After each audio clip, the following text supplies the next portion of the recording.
Assalamu alaikum dear students, welcome back to my channel The Chemist. Today we are going to discuss class 9 chapter 8 topic halogen and its physical properties. तो halogen जो है हमारे पास as we know that halogen group product table में group 7 के elements को हम क्या कहते हैं, हेलोजेंस का नाम देते हैं, ठीक है। और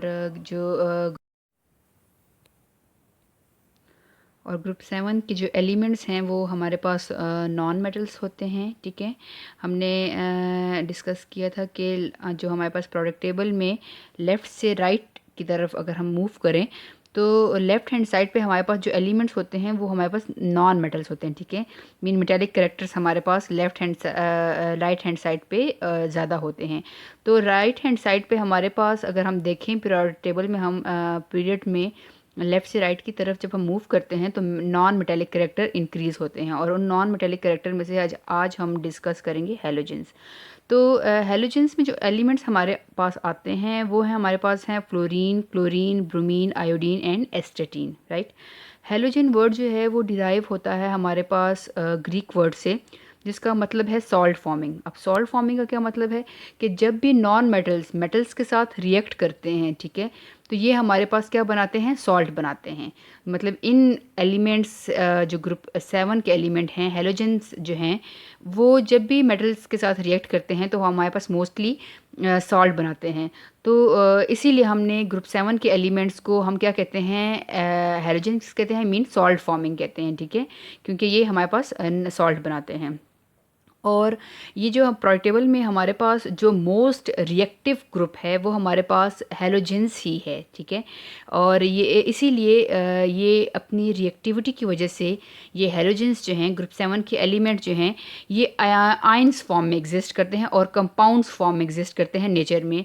ये आप लोगों को कभी भी फ्री स्टेट में एलिमेंटल फॉर्म में नज़र नहीं आएंगे। अपनी रिएक्टिविटी की वजह से ये हमारे पास जो हैं आयनिक फॉर्म में या फिर कंपाउंड फॉर्म में मौजूद होते हैं, ठीक है। आयनिक फॉर्म में, आयंस फॉर्म में इस तरह कि इनके आउटर मोस्ट शेल में, अब ये ग्रुप 7 से बिलोंग करते हैं, तो ग्रुप नंबर जो है हमें इंडिकेट करता है कि हमारे पास लास्ट शेल ऑफ एटम में, मीन वैलेंस शेल में कितने इलेक्ट्रॉन हैं। तो अगर ग्रुप 7 है दैट मीन इसके आउटर मोस्ट शेल में 7 इलेक्ट्रॉन हैं, ठीक है। और अब 7 इलेक्ट्रॉन हैं तो इनका आउटर मोस्ट शेल इनकम्प्लीट है, इसको 1 इलेक्ट्रॉन रिक्वायर्ड है to complete their outermost shell. तो अब एक इलेक्ट्रॉन इसको लेना जो है वो आसान होता है, इसलिए ये बहुत रिएक्टिव होता है। तो ये लेस जो इलेक्ट्रोनेगेटिव एलिमेंट्स हो गए या लेस इलेक्ट्रोपॉजिटिव एलिमेंट्स हो गए, उनसे ये एक इलेक्ट्रॉन जो है वो इजीली ले लेता है। तो जब ये इलेक्ट्रॉन लेता है तो इसके ऊपर एक चार्ज आ जाता है जो कि नेगेटिव चार्ज एन आ जाता है। इसीलिए हम कहते हैं कि ये जो ग्रुप 7 के एलिमेंट है, ये हेलोजन, ये हमारे पास आयन फॉर्म में मौजूद होता है, ठीक है। और यहाँ पे इस तरह ये हमारे पास एटॉमिक फॉर्म में इस तरह नहीं होता। ये हमारे पास इस तरह एटॉमिक फॉर्म में सीएल फॉर्म में, जैसे क्लोरीन है, ठीक है, सीएल फॉर्म में नहीं होगा। ये हमेशा हमारे पास डायटॉमिक फॉर्म में Cl2 फॉर्म में होगा, ठीक है, क्योंकि ये बहुत रिएक्टिव होता है। ये जहाँ पे भी अपना एटम देखता है, जैसे क्लोरीन हो गया, तो इसके साथ कंबाइन हो जाता है, ठीक है, मॉलिक्यूल बना लेता है। ये कभी भी हमें इस तरह सिंगल फॉर्म में नहीं मिलेगा। Why? Because they are very reactive, ठीक है। इनकी अगर हम इलेक्ट्रॉनिक कन्फिग्रेशन देखें, ठीक है, इलेक्ट्रॉनिक कन्फिग्रेशन आप लोगों को पता है कि arrangement of electron in shells में हम किस तरह इलेक्ट्रॉन को डिस्ट्रीब्यूट करते हैं, उस तरीके को हम इलेक्ट्रॉनिक कन्फिग्रेशन कहते हैं। तो इनकी अगर हम इलेक्ट्रॉनिक कन्फिग्रेशन देखें तो हमारे पास ये क्या आएगा, NS2 2p5, एंड लास्ट वाला जो शेल होगा उस पर हम ज़रा फोकस करते हैं कि लास्ट शेल में अगर इनकी इलेक्ट्रॉनिक कन्फिग्रेशन हम देखें तो हमारे पास NS2 NP5 आएगा। N जो है ये हमारे पास नंबर ऑफ शेल को रिप्रेजेंट करता है, ठीक है। तो आप लोग देख सकते हो कि हमारे पास NS2 NP5 लास्ट शेल में कितने इलेक्ट्रॉन हैं, 5 + 2 7, ठीक है, 7 ग्रुप है तो 7 इलेक्ट्रॉन है। Need 1 electron to complete its octet, अपना ऑक्टेट कंप्लीट करने के लिए इसे एक इलेक्ट्रॉन की ज़रूरत है, ठीक है। तो इसकी इलेक्ट्रॉनिक कन्फिग्रेशन हमारे पास जैसे फ्लोरीन है, फ्लोरीन एटॉमिक नंबर 9, तो फ्लोरीन 1s2, फर्स्ट शेल में 2 इलेक्ट्रॉन, सेकेंड शेल में 2 इलेक्ट्रॉन, और फिर सेकेंड शेल में 5 इलेक्ट्रॉन। मीन कलेक्टिवली अगर हम देखें तो सेकेंड शेल में कितने इलेक्ट्रॉन हो गए, 7 इलेक्ट्रॉन हो गए, ठीक है। तो electronic configuration 1s2 2s2 2p5। इसी तरह क्लोरीन अगर आप लोग देख लो तो क्लोरीन के भी लास्ट शेल में हमारे पास क्या है 3s2 3p5, ठीक है, s2p5, ये s2p5 n जो है ये हमारे पास नंबर ऑफ शेल को रिप्रेजेंट करता है। तो इलेक्ट्रॉनिक कन्फिग्रेशन अगर हम क्लोरीन की देखें तो 1s2 2s2 2p6 फिर 3s2 और 3p5। पहले शेल में 2 इलेक्ट्रॉन, सेकेंड शेल में 8 इलेक्ट्रॉन, 6 + 2 8, और थर्ड शेल में हमारे पास कितने इलेक्ट्रॉन आए हैं 7। तो इसके आउटर मोस्ट शेल में 7 इलेक्ट्रॉन है, ठीक है, और इसको एक इलेक्ट्रॉन ज़रूरत है, नीड है कि वो अपना ऑक्टेट कंप्लीट कर ले। तो अपने ऑक्टेट कंप्लीट करने के लिए ये जो भी इसको लेस इलेक्ट्रोपॉजिटिव एलिमेंट मिल जाता है उसको उससे ये इलेक्ट्रॉन ले लेता है, ठीक है, और अपने ऊपर इसी वजह से इसके ऊपर एन आयन आ जाता है, नेगेटिव चार्ज आ जाता है, मीन ये इलेक्ट्रॉन गेन कर लेते हैं। तो अगर आप लोग देखो तो हमारे पास ग्रुप 7 के जितने भी एलिमेंट होंगे उनकी इलेक्ट्रॉनिक कन्फिग्रेशन मीन एंड में हमारे पास यही आएगा s2p5, ठीक है, s2p5, और n जो है वो हमारे पास नंबर ऑफ शेल हैं। जैसे फ्लोरीन में हमारे पास अब लास्ट में s2p5 आया है लेकिन नंबर ऑफ शेल 2 है, ठीक है, और क्लोरीन में s2p5 ही आया है लेकिन लास्ट में हमारे पास जो शेल है वो 3 हैं, ठीक है। तो हमारे पास जितने भी हेलोजेंस होंगे उनकी इलेक्ट्रॉनिक कन्फिग्रेशन जो है वो हमारे पास वो क्या आएगा ns2 np5। लास्ट शेल में 2 इलेक्ट्रॉन आएंगे, हमने लास्ट शेल की इलेक्ट्रॉनिक कन्फिग्रेशन देखनी है, ठीक है। और हेलोजन हमारे पास प्रोडक्ट टेबल में वो वाहिद ग्रुप है जिसमें हमारे पास मैटर की तीनों स्टेट जो एलिमेंट हैं वो तीनों स्टेट में एग्जिस्ट करते हैं, mean all 3 states of matter exist करते हैं। इनमें गैसेस भी हैं, इनमें सॉलिड भी हैं और इनमें लिक्विड्स भी हैं, ठीक है। तो अब आप लोग देख लो। अच्छा जी, फर्स्ट एलिमेंट हमारे पास है इस ग्रुप का फ्लोरीन, ठीक है। फ्लोरीन जो है वो हमारे पास उसकी अगर नेचर देखी जाए तो हमारे पास पेल येलो कलर की गैस होती है, राइट। इसका जो मेल्टिंग पॉइंट है वो हमारे पास -219.6 डिग्री सेंटीग्रेड है, बॉइलिंग पॉइंट -188.2 डिग्री सेंटीग्रेड है।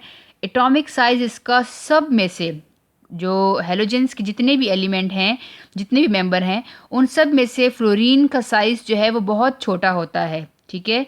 और हमारे पास अगर आप देखें तो हमारे पास ये फ्लोरीन का साइज़ जो है एटॉमिक रेडियस है वो 71 पिकोमीटर है, इसीलिए ये हमारे पास हाईली रिएक्टिव एलिमेंट है, ठीक है। ये हाईली रिएक्टिव एलिमेंट है, इसका एटॉमिक साइज़ बहुत छोटा होता है और ये हमारे पास वो पूरे प्रोडक्ट टेबल में हाईली इलेक्ट्रोनेगेटिव एलिमेंट है जिसकी इलेक्ट्रोनेगेटिविटी जो है वो क्या है 4 है।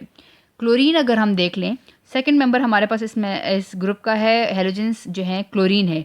क्लोरीन जो है हमारे पास ग्रीन कलर की गैस होती है, ठीक है। उसका मेल्टिंग पॉइंट -101.5 है, बॉइलिंग पॉइंट -35.04 डिग्री सेंटीग्रेड है। एटॉमिक रेडियस जो है वो हमारे पास 99 पिकोमीटर है। फ्लोरीन का 71 था, ये 99 है, ज़रा इसमें शेल इंक्रीज़ हुआ है, ठीक है। और इसकी इलेक्ट्रोनेगेटिविटी जो है वो हमारे पास फ्लोरीन की निस्बत कम है, फ्लोरीन की 4 है और इसकी 3 है, ठीक है। ब्रोमीन जो है वो हमारे पास डार्क रेड कलर का लिक्विड होता है, ठीक है। ब्रोमीन की मेल्टिंग पॉइंट -72 है, बॉइलिंग पॉइंट 58.8, और इसका जो रेडियस है, इसका रेडियस हमारे पास साइज ऑफ एटम जो है ब्रोमीन का 144 पिकोमीटर है, ठीक है। मीन नंबर ऑफ शेल्स जो हैं डाउन द ग्रुप अगर हम जाएं तो नंबर ऑफ शेल्स इंक्रीज़ हो रहे हैं। पहले में हमारे पास जो है फ्लोरीन में हमारे पास 2 शेल थे, क्लोरीन में हमारे पास 3 शेल हो गए हैं, ब्रोमीन में अब हमारे पास 4 शेल हो गए हैं। तो इसका साइज़ भी जो है साइज़ ऑफ एटम बढ़ गया है। तो इसकी अट्रैक्शन ऑफ इलेक्ट्रॉन की एबिलिटी, इलेक्ट्रॉन को एक्सेप्ट करने की एबिलिटी जो है वो क्लोरीन और फ्लोरीन से कम है, 2.8 हो गई है, ठीक है। मीन न्यूक्लियस अब ज़रा दूर हो गया, अब इनकमिंग इलेक्ट्रॉन को जो अट्रैक्शन होगी वो हमारे पास क्लोरीन और फ्लोरीन के लिहाज से ब्रोमीन में ज़रा कम होगी, ठीक है। तो इसकी इलेक्ट्रोनेगेटिविटी हमारे पास क्या है 2.8 है। आयोडीन जो है हमारे पास ये ब्लैक कलर का सॉलिड होते हैं और जब हम इसको हीट करते हैं तो ये आयोडीन के जो है ये कलर चेंज हो जाता है बाय हीटिंग, ये पर्पल वेपर्स में कन्वर्ट हो जाते हैं, ठीक है, हीटिंग से। और इसका जो मेल्टिंग पॉइंट हमारे पास है 113.7 डिग्री सेंटीग्रेड है, बॉइलिंग पॉइंट इसका 184 है, 184.3 डिग्री सेंटीग्रेड है। और इसका अब साइज़ देखें, साइज़ एटॉमिक साइज़ जो है आयोडीन का 133 पिकोमीटर है, ठीक है, नंबर ऑफ शेल्स ऐड हो गए हैं। फ्लोरीन में 2 थे, क्लोरीन में 3, ब्रोमीन में 4 और आयोडीन में 5 नंबर ऑफ शेल्स हो गए, जिसकी वजह से इसका साइज़ बड़ा हो गया है और इसकी जो है इसी वजह से इसकी इलेक्ट्रोनेगेटिविटी जो है वो भी कम हो गई है औरों की निस्बत। इसकी इलेक्ट्रोनेगेटिविटी है 2.5, ठीक है। लास्ट मेंबर जो है हमारे पास एस्टेटीन है ग्रुप 7 का, और एस्टेटीन की नेचर हमारे पास ये ब्लैक सॉलिड होता है। एस्टेटीन जो ये ब्लैक सॉलिड होता है हमारे पास, और इसकी अगर हम देखें तो हमारे पास एस्टेटीन की जो मेल्टिंग पॉइंट है वो 301.8 डिग्री सेंटीग्रेड होता है और बॉइलिंग पॉइंट 336.8 होता है, ठीक है। और इसका एटॉमिक साइज जो है वो 150 होता है। इसमें नंबर ऑफ शेल मीन छठे नंबर पे आता है, ये हमारे पास जो मेंबर है छठे नंबर पे आता है एस्टेटीन। तो इसमें 6 शेल्स इसके टोटल होते हैं। तो जब नंबर ऑफ शेल्स इंक्रीज होते हैं तो इसकी इलेक्ट्रोनेगेटिविटी जो है वो डिक्रीज हो जाती है। लेकिन जैसे ये मैंने 2 स्ट्रक्चर बनाए हैं, ये हमारे पास ये है आयोडीन, ठीक है, क्योंकि इसमें कितने शेल हैं, 5 शेल हैं, 1 2 3 4 5। ये आयोडीन का स्ट्रक्चर है, ठीक है, और ये हमारे पास है फ्लोरीन का स्ट्रक्चर है, ठीक है।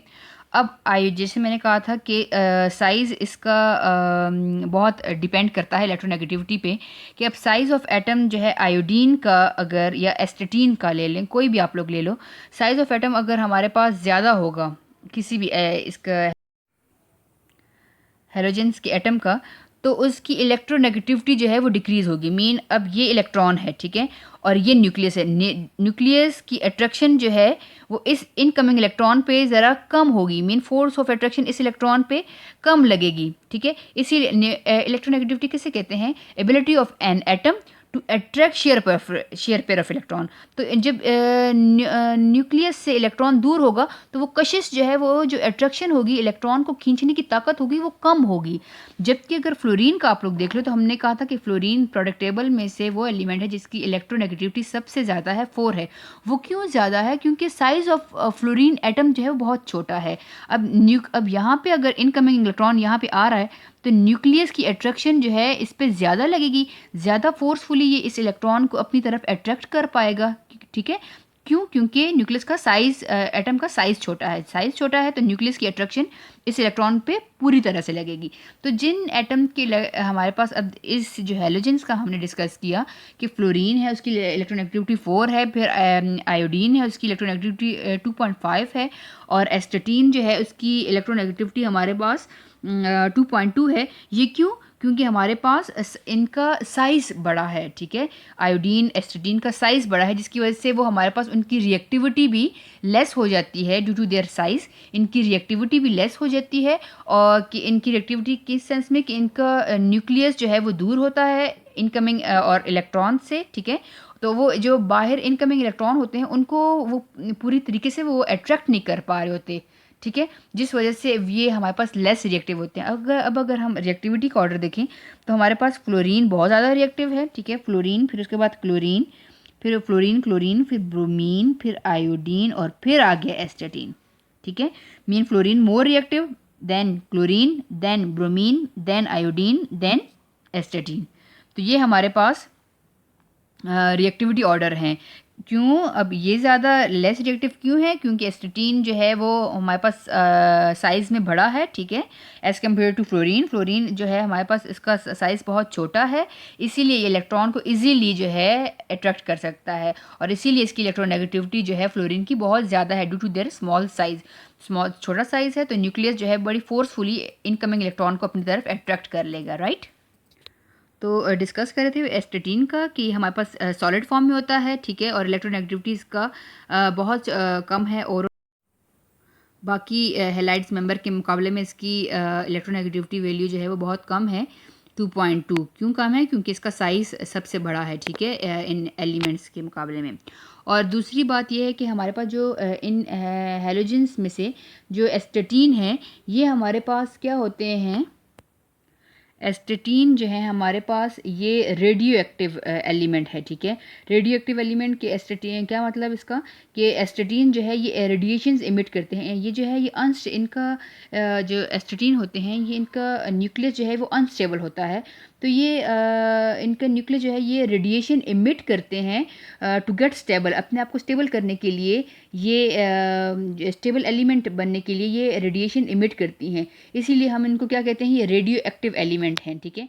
और इनकी जो हाफ लाइफ होती है वो बहुत शॉर्ट होती है, ठीक है। तो हम कह सकते हैं कि एस्टेटीन जो है वो एस्टेटीन जो है वो हमारे पास रेडियो एक्टिव एलिमेंट है विथ शॉर्ट हाफ लाइफ, ठीक है। इसकी हाफ़ लाइफ बहुत शॉर्ट होती है। अब एस्टेटीन की जो हाफ़ लाइफ है वो शॉर्ट है।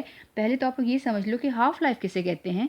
तो हाफ़ लाइफ हमारे पास वो टाइम ड्यूरेशन होता है जिसमें हमारे पास रेडियो एक्टिव एलिमेंट के हाफ एटम जो हैं वो डिके हो जाते हैं, ठीक है। Mean a duration in which half atom of radio active element decay, ठीक है। एक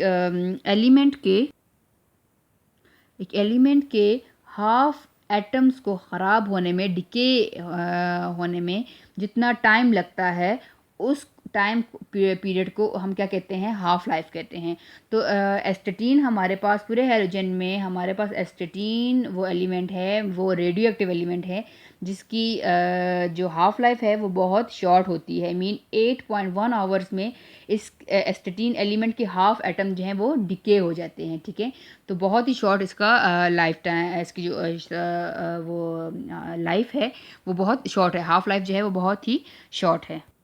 तो ये हमने डिस्कस किया हैलोजन और हैलोजेंस की फ़िज़िकल प्रॉपर्टीज़ को डिस्कस किया, ठीक है। कि हमारे पास हैलोजेंस क्या होते हैं, ग्रुप 7 के एलिमेंट्स को हैलोजेंस कहते हैं। ये वाहिद ग्रुप है जिसमें मैटर की तीनों स्टेट में एलिमेंट एग्जिस्ट करते हैं, सॉलिड भी हैं, ठीक है, लिक्विड भी हैं, गैस भी हैं। हमारे पास क्लोरीन जो है वो हमारे पास क्लोरीन जो है हमारे पास गैस फॉर्म में एग्जिस्ट करते हैं, और ब्रोमीन जो है वो लिक्विड होते हैं, और आयोडीन जो है वो हमारे पास आयोडीन एंड एसिडीन ये सॉलिड फॉर्म में एग्जिस्ट करते हैं, ठीक है।